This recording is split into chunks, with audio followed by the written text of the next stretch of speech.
Well, MEA has also said that India-US ties have weathered many challenges, and MEA is optimistic that the ties will move forward. My colleague Vishnu Shom is still with us. Vishnu, help us understand, the Alaska meeting is coming up and also the deadline for US tariffs to kick off. Help us understand what has the MEA said today with regard to the US-India ties. But before that, let's listen into what the MEA spokesperson said.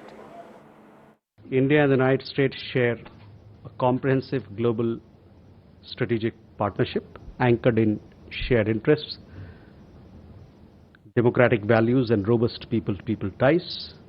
This partnership has weathered several transitions and challenges, as we had said earlier as well.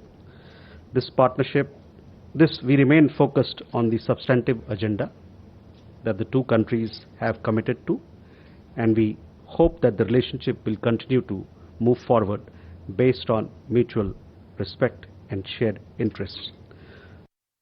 The India-US defense partnership, underpinned by foundational defense agreements, is an important pillar of the bilateral partnership.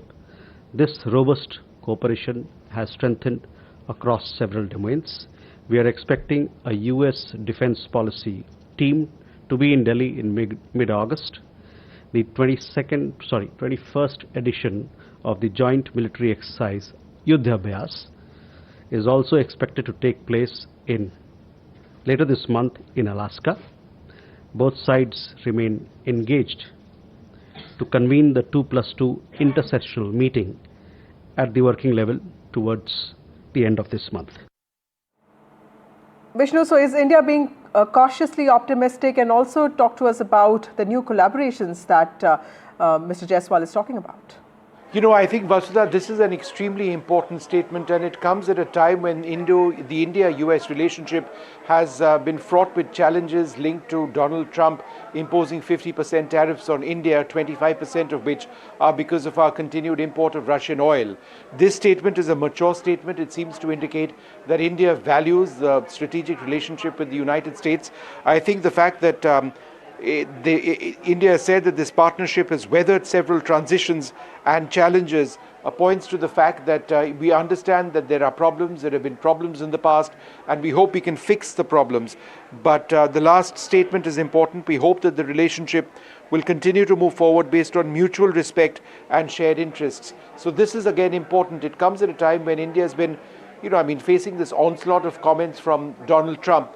But I think New Delhi is playing the long game over here, looking at the relationship for what it's worth, a relationship that's really been built up over the last several decades, playing the long game in a sense, and hoping that the situation is righted sooner than later.